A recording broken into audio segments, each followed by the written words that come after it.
Estoy en otra entrega de la entrevista. Hoy estamos filmando desde la Casa Encendida. Es una especie de centro de artes interdisciplinar en el medio, en el corazón de la ciudad de Madrid. Y estoy muy contenta porque en los últimos programas me han acompañado artistas y hoy continúo con las artes visuales con un artista yo creo que archiconocido por todos los artistas también de la Comunidad de Madrid. Se trata de Julito Llopis Casal. Muchísimas gracias por haber aceptado estar hoy conversando conmigo, Julio. Gracias a ti, Elena, y por supuesto también a Árbol Invertido por este espacio. Bueno, Julio, entre el arte digital has producido música, artes visuales, por supuesto, arte gráfico de alguna manera. Quiero comenzar por algunas palabras breves de cómo te definirías hoy en este momento como artista. Yo creo que sobre todo como artista y diseñador. Con el término diseñador tuve reticencia por mucho tiempo porque no me formé ni como artista ni como diseñador, pero con las artes visuales más desde el punto de vista más convencional me he sentido por muchos años más cómodo. Con el diseño tengo como más respeto. Yo aprendí a diseñar en primer lugar gracias a ver a mi hermana Laura Llopis durante la carrera y luego ejerciendo la profesión. Nunca tuvo ningún miramiento en contestarme ninguna duda y así comencé a aprender a diseñar y por supuesto observando, que es como yo creo que de verdad se aprende a diseñar. Recientemente un amigo me ha insistido mucho en que sí, por el simple hecho de algo que a mí me gusta, que es que yo creo que lo que define a uno, yo digo que soy artista, no escritor ni historiador del arte, por el hecho de que el arte lo hago de manera sistemática. El diseño también en los últimos tiempos lo he hecho de manera sistemática y por tanto, nada, si tuviera que definir cómo y establecer cómo, artista visual y diseñador, Sí, sin yo creo más. que el diseño también es un elemento como que está en todas partes y es bastante abarcador para tu poética. Yo quería, sin intentar definirte, porque no es para nada mi intención, pero yo creo que tú has abarcado tantas disciplinas que esa dispersión de alguna manera ha sido tomado por algunos como dispersión y por otros como genialidad, y yo soy de la segunda parte. Quería comentarte, por ejemplo, algunas obras tuyas que yo tengo así como muy presentes. Recuerdo que una es la portada de uno de los libros de Henry Eric Hernández, que es Claro Presidente, una obra que me encanta. Monedas a Babor, esta acción es fotográfica y performativa, y justo de performance me gustaría que me comentaras un poco ahora cómo se pasa de las dos dimensiones, de todo esto del diseño, el arte gráfico, a un poco más la acción, a inmiscuir el cuerpo. ¿Cómo concibes tú la performance dentro de tu práctica como artista? En primer lugar, cuando yo me di cuenta de qué tipo de registro en las artes visuales me interesaba calibrar, que tiene que ver mucho con el objeto encontrado, con la instalación, las pequeñas dimensiones y tal. Ya en ese momento, aunque en un primer momento no me interesó tanto incorporar lo performativo a mi práctica, ya yo era una persona performativa en el sentido en que era alguien que en la adolescencia me gustaba bailar. Poco a poco empecé a descubrir que la expresión corporal era uno de mis fuertes y la practicaba más allá de involucrarlo con la acción creativa de modo profesional, digamos. Independientemente de eso, no lo usé como una herramienta en un primer momento porque para mí precisamente era algo natural que estaba satelizando o en torno a lo que me interesaba en aquel momento y me interesa, que es el trabajo con el objeto encontrado, involucrar la idea de memoria en lo creativo. Pero poco a poco, yo creo que también por la propia evolución de la tecnología, el simple hecho de que con un celular ya puedes grabarte performativamente con bastante calidad. En el momento en que yo comencé a hacer eso, dependías de una cámara y de un amigo que la tuviera, alguien que la supiera usar. Poco a poco, sin yo darme cuenta, lo fui integrando y tú hablabas de esta acción es fotográfica y performática. Es una obra que de alguna manera remarca esto, aunque la filmó mi amigo Miguel Alejandro Valderrama de la Torre, el Buti, lo filmó con una cámara.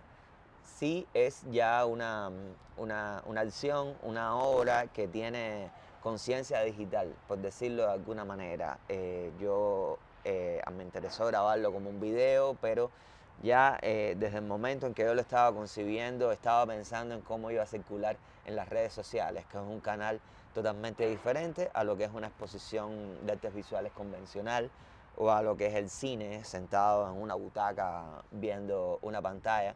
Y a eso es a lo que me refiero. Yo creo que la tecnología fue lo que me hizo eh, no tener más miramientos con incorporar lo performativo a mi práctica artística, que en definitiva es lo que me interesa. Sí, yo Poner... creo también que tú ves sí. la tecnología y tú me rectificas si no es así, pero por ejemplo, en comparación con otros artistas que conozco que exploran más lo que es la inteligencia artificial, como una visión del futuro a través de la tecnología, yo creo que a ti te interesa mucho hurgar en la tecnología precisamente para operaciones que tienen que ver con la memoria, con lo vintage, con el ready-made, no sé, yo siento que hay muchísimos referentes ahí latiendo, que te interesa sobre todo la tecnología como para un flashback ahí que puede ser muy cruel, muy irónico, muy nostálgico también.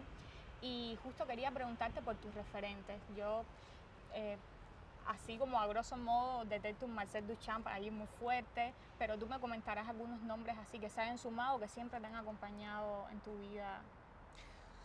Voy a aprovechar este contexto para hablar de dos referentes que me interesan mucho porque tengo demasiados. Yo, tal vez por mi propia formación como historiador del arte, me gusta que la gente, los artistas que me apasionan, tratar de, de llegar al meollo y al fondo de cómo crearon, y son muchos. Podría estar hablando hasta mañana por la mañana de ellos, pero voy a citar a dos referentes fundamentales. Uno es Severo Sarduy. Eh, lo cito precisamente por el hecho de que es convencionalmente entendido un escritor, pero también era un artista. Las personas que conocen su trabajo saben que cultivó la pintura durante mucho tiempo. En sus últimos años de vida, más aún sus cuadros magníficos, que por cierto están muchos en la colección de Reina Sofía, que nos queda aquí muy cerca. Fue un referente fundamental, sobre todo porque más allá de la literatura y de las artes visuales, fue un creador que me dio la posibilidad y me invitó a entender la creación y la cultura como un fenómeno global, híbrido, en que las fronteras, independientemente de que estén ahí, no son tan importantes. En segundo lugar, a mí me gustaría citar a Richard Prince, que es un artista norteamericano que emergió a finales de los años 70, se consolidó en los años 80 y a partir de los años 90 se hizo un hombre rico, que es un artista que me puso un foco fundamental en esa frontera entre el pop art y el arte conceptual. Es un artista que quienes conocen su trabajo saben que impactó bastante sobre la noción de autoría, sobre la noción, ya sabemos, de pastiche, collage, la cita. Fue muy polémico, tuvo juicios, algunos los ganó, por otros tuvo que desembolsar bastante dinero. Y es un artista al que yo miro mucho porque más allá de lo epatante que es, me iluminó ciertas zonas, como mismo lo hizo Severo Sarduy. ¿Qué es lo que a mí me interesa? Poder ver luz en zonas en que yo puedo encontrar una herramienta y a partir de ahí voy evolucionando. Y a la altura de hoy te puedo decir que yo mismo no tengo conciencia 100% de qué herramientas me estoy valiendo, porque estamos precisamente en un momento fronterizo de pasar a una nueva fase tecnológicamente hablando. Ya tú has hablado de la inteligencia artificial, pero hay muchos conceptos que se prostituyen entre ellos, desde las ciencias sociales, desde distintas dimensiones del saber, y ahí es donde yo encuentro una buena noticia y empiezo a buscar cómo trabajar independientemente de si pueda definir la herramienta o no, que es algo que por supuesto no me interesa hacer, definir. Y bueno, casi que obligatoriamente tengo que obligarte a hacer un flashback al pasado y preguntarte por ese momento en que decidiste que ya tu carrera y tu vida personal no podía continuar siendo en Cuba. ¿Cómo fueron esos días, ese proceso? Fue bien duro porque lo entiendo sobre todo ahora, a pesar de lo que yo quisiera, que es literalmente olvidar Cuba y olvidar, aunque fuese de manera relativa, que vengo de esa isla que ha tenido una historia tan precisa, que quienes son sensibles y se interesan en eso saben muy bien. Independientemente de eso, yo extraño mucho no Cuba, sino mi circunstancia Cuba. Me doy cuenta hoy que vivo en Madrid, que fui privilegiado, en el sentido de que pude hacer comunidad con las personas adecuadas, que me abrieron puertas, que compartieron conmigo de manera honesta lo que sabían. Creo que yo hice lo mismo y eso me hizo configurar una idea de Cuba que es sobre todo mental y emocional. Y esa Cuba yo la extraño mucho porque a pesar de que afortunadamente aquí en Madrid la tenemos un poco, porque hay muchos de los buenos amigos y personas que valen la pena que han emigrado y han emigrado a esta ciudad. Independientemente de eso, me descubro a cada rato recordando el, el olor del mar en el malecón, el olor de la fritanga en Centro Habana, y eso es algo que en un contexto como Madrid no se encuentra. Y el hecho de que esté en mi memoria me martilla y por supuesto que me fustiga bastante. Afortunadamente voy aprendiendo a lidiar con eso. Yo me fui de Cuba porque entendí que esto de lo que te acabo de hablar ya no era suficiente para hacerme sobrevivir. Me vi en un contexto en que esto de lo que te estoy hablando, esa Cuba emocional, empezaba a ser un fantasma en La Habana y a la misma vez ya la seguridad del Estado, la policía política y el castrismo dejaba de ser un fantasma, que en un momento lo fue, para hacer algo corpóreo que me hacía sentirme amenazado. Eso fue lo que me hizo tomar esa decisión. Además, me gustaría decir que la corporeidad de ese fantasma, por desgracia, ha incluido hasta el día de hoy un sector de personas en Cuba, fundamentalmente personas blancas, fundamentalmente personas privilegiadas y fundamentalmente personas que yo quise mucho y ya no quiero definitivamente, que entendí que estaban dispuestos a otorgarle el beneficio de la duda al castrismo y no a mí, contar de conservar cierta zona de confort, ciertos privilegios que sobre todo hoy desde Madrid me parecen una cosa ridícula y patética, pero bueno, ellos han decidido conservarlo y en ese momento en que empezaron a cuestionar mis fundamentos, independientemente de todo el alcohol que tomábamos, de todas las horas de conversación en que había sintonía respecto a lo que pasa en Cuba, personas que entienden perfectamente que viven en dictadura, pero que prefieren aparentar otra cosa con tal de no perder su zona de confort, y para aparentarlo, desgraciadamente, tenían que poner en entredicho la moral y los principios de alguien como yo, y eso fue algo que yo no aguanté. Y entre eso y entre el hecho de que, ya te decía, que la seguridad del Estado dejó de ser un fantasma para convertirse en una amenaza, terminé decidiendo quererme ir de Cuba con Luz Escobar y nuestra familia. Sí, son los mismos mecanismos que de alguna manera ellos reciclan de los años 70, de los 60. Creo que cada década ha Exactamente. habido como esta especie de enfrentamiento. Para ellos el arte siempre ha sido un lugar donde hay que dividir, donde hay que colocar estos sujetos que tú dices que por algunos privilegios pues terminan lastimando al resto, ¿verdad?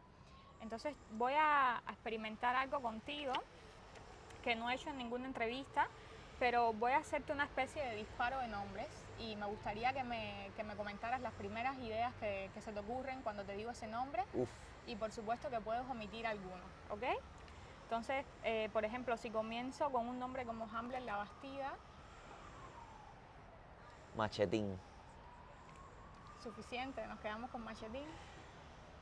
Machetín y la mascota que muerde. Y bueno, en tercer lugar, uno de los amigos que querré hasta que me muera. Ezequiel Suárez, por ejemplo. Referencia fundamental. Yo creo que no hace falta decir más nada. Los artistas para los que Ezequiel es una referencia fundamental me entienden. Más allá de eso, bueno, también a quien vale la pena querer independientemente de las consecuencias. Tania Bruguera. Otro referente fundamental y nada, una guerrera contra viento y marea, por suerte, de determinadas cosas con muchas complejidades a babor, por supuesto, pero eso, otro tipo de referente fundamental, por cierto, muy cercano a como es Ezequiel, aunque sea de otra manera. Alguien a quien vale la pena querer. También, por supuesto. Inés Casal. El principio de todo, y no voy a decir más nada, ¿para qué? Sobran las Luz Escobar.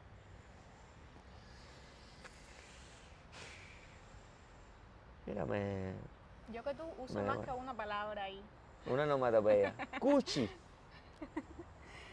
Marcel Duchamp. Agua. Agua. Marcel Duchamp es agua. Con limón, con azúcar, con sal, contaminada, sobre todo eso. Marcel Duchamp es agua contaminada. Y por último, Santiago Díaz. Mi copiloto. Mi copiloto, nos hemos acompañado durante mucho tiempo, hemos, hemos sobrevivido a nuestros sismas con, con más, con más ganancias que pérdidas y nada, con Santiago queda mucho trabajo por hacer, por suerte. Justo eso quería comentarte. Yo siento que tú eres una persona inquieta no solo en tus ideas, sino también en tu práctica como artista. Yo siempre siento que estás haciendo algo, siempre veo algo tuyo en las redes. Eres como, uno no puede evitar, no sé si te sucede, pero cuando yo tengo una entrevista con alguien, de repente todo lo que estoy leyendo o lo que estoy viendo me comienza a dar referencias sobre esa persona. Como que la mente comienza a hacer enlaces ahí, a veces con cosas que ni siquiera tienen coherencia. Y ayer leía algo de Freud que definía a los niños como perversos polimorfos. Y yo creo que eso podría ser tú en el arte, un perverso polimorfo también que te sabes poner en 20.000 formas, en 20.000 prácticas, cambiar un poco, sobre todo cómo dar el mensaje, que creo que es algo que necesitamos tanto cuando uno está haciéndole frente a la dictadura. A veces sucede que la denuncia puede caer en la monotonía. Y creo que contigo el grito se diversifica, la denuncia siempre tiene una forma nueva y eso es excitante también, esperarlo de ti. Entonces me gustaría un poco cerrar con dos preguntas. Una sobre el futuro y otra que ya he repetido, pero me gustaría escucharla de ti, es ¿crees que es posible que dejemos de hablar de Cuba, de lo que nos sucedió allí? ¿Eso se va a diluir en nuestra práctica en algún momento o no va a ser así?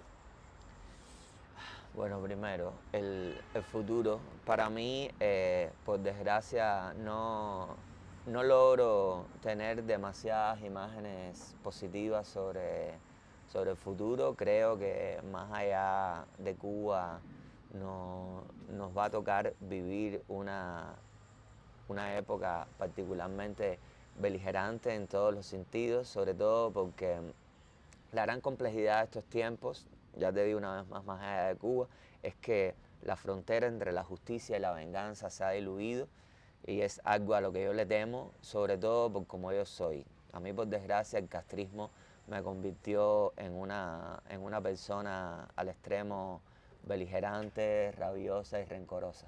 De cualquier manera, como apostilla, yo diría que por el modo en que me criaron, por supuesto en el modo en que me crió Inés Casal, eh, yo, yo tengo un lugar para visualizar la luz y el futuro como algo luminoso, y por el simple hecho de estar en paz y ser coherente conmigo mismo, reservo un lugar especial, aunque sea pequeño, perdón, para visualizar el futuro como algo positivo, independientemente de que la mayor parte de mi cabeza y de mi corazón lo que ve es apocalíptico.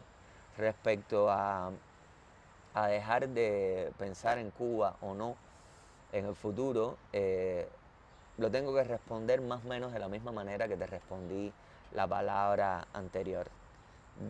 Yo supongo que hay una manera de olvidar Cuba. Yo no la conozco, sobre todo no creo que yo en lo personal sea capaz de hacerlo, porque Cuba, entre otras cosas, es una obsesión, es una empatía hipertrofiada. Haber venido de ese lugar, más allá de La Habana, nosotros somos habaneros, tú me entiendes tal vez, es una ciudad de tránsito. La Habana es como estar entre coche y andén. No se sabe si estás yendo o si estás viniendo. Así fue La Habana siempre, lo sigue siendo hoy a pesar de estar en este momento tan degenerado del castrismo, con tanta peste, con SPLL como presidente y sobre todo guardándole la forma a ese viejo rabioso acomplejado que es Raúl Castro y que es también Ramiro Valdés. Desde esa zona para mí es muy difícil olvidar Cuba, porque yo quiero olvidarla, pero a la misma vez es como que yo tengo, mis raíces son como filamentos, pero en vez de ser de materia orgánica son de acero. Yo voy a pasar mucho trabajo para zafarme de ahí, y eso es lo que creo sobre el futuro. Para mí el futuro va a ser un pugilateo grande entre olvidar que vengo de ahí y entre no lograrlo. Espero poderle sacar provecho como termino sacándole provecho a casi todo. Yo quería terminar con algo muy breve que me pasó cuando estaba entrevistando a Feal, que le comentaba a Feal que de alguna manera él había sido quien había documentado toda una generación. Y ahora que comentaste esto de La Habana, que somos de La Habana, yo creo que habría que hacer una especie de estudio de los artistas del Vedado, porque el Vedado, la noche del Vedado tiene una fauna muy particular, una estética ahí, y tú eres el Vedado, tu taller estuvo allí, o sea, también, y eso está en tu obra de alguna manera. Para quienes nos ven y quizás no entienden un poco, el Vedado es un barrio de alguna manera citadino de La Habana, y de donde proceden varios de los artistas que han pasado por este programa, y es algo como que pienso que hay toda una estética vedadiense. Hay que ver si eso lo podemos estudiar después. Yo creo que sí, importante decir, aprovechar, hay una cuenta en Instagram ahora mismo, no, creo que todavía no tiene ni 1000 seguidores, pero pronto los tendrá, ojalá, que se llama Vive el Vedado, es una iniciativa en la cual está involucrado mi amigo Raulito Bazooka, y con otras personas del Vedado, y es sobre todo una cuenta para generar contenido en torno al Vedado como espacio cultural, más allá de que se ramifique a otras zonas. Y ese es un primer paso, pero lo que tú dices es todavía más específico. Es verdad que no solamente los artistas que somos o no del Vedado o somos o no de La Habana, incluso los artistas que son unos cuantos, grandísimos, que no son de La Habana, por desgracia casi ninguno vive ahora mismo, ni siquiera en Cuba, cuando pudieron tener un estudio, decidieron tenerlo fundamentalmente en el Vedado. Y es por algo, el Vedado es el centro, geográficamente hablando, de La Habana. Culturalmente hablando también lo es. Y volviendo a lo geográfico, es magnífico porque el Vedado está como en una especie de pendiente, no es muy grande. A partir de aquí comienza el semi-infierno de lo que es el resto de La Habana. Y en otro límite tiene el mar, tiene el malecón, que es, digamos, la frontera highlight de lo que es el comienzo del litoral habanero y todo eso tiene una energía que es importante, esa cosa de la cultura costera, la cultura del bosque, porque también el vedado se llama vedado porque vedaron ahí la caza, la tala, porque era un lugar, era un lugar vegetativamente hablando pregnante, todavía lo Sí, sigue es un pulmón siendo en un... importante de La Habana también. Yo tengo ahí mis reservas con respecto a lo del centro de la ciudad, porque yo creo que una de las cosas más interesantes de Vedado son los vestigios, eso del lujo de la República, Claro. más bien de lo vedado, lo privado, de lo VIP, de todos estos clubes nocturnos que ya nosotros vimos decadentes, pero yo sí creo que en cuanto a trazados en Habana, o sea, yo vivía muy cerca del kilómetro cero y había un deseo ahí hacer el centro de la ciudad que nunca fue. Es verdad, el tema es que todo eso se trastocó. Yo creo que comienza con La Habana Vieja, Intramuros sobre todo, luego se traslada a Centro Habana. El Claro. Prado, como bien sabes, es una arteria fundamental. Pero el problema es que yo creo que en La Habana lo que pasó es que la ciudad crecía más rápido que como funcionaba la mente de quienes hacían crecer la ciudad. El Vedado tiene, además de todo esto geográfico que te digo, es un barrio moderno, es importante decirlo.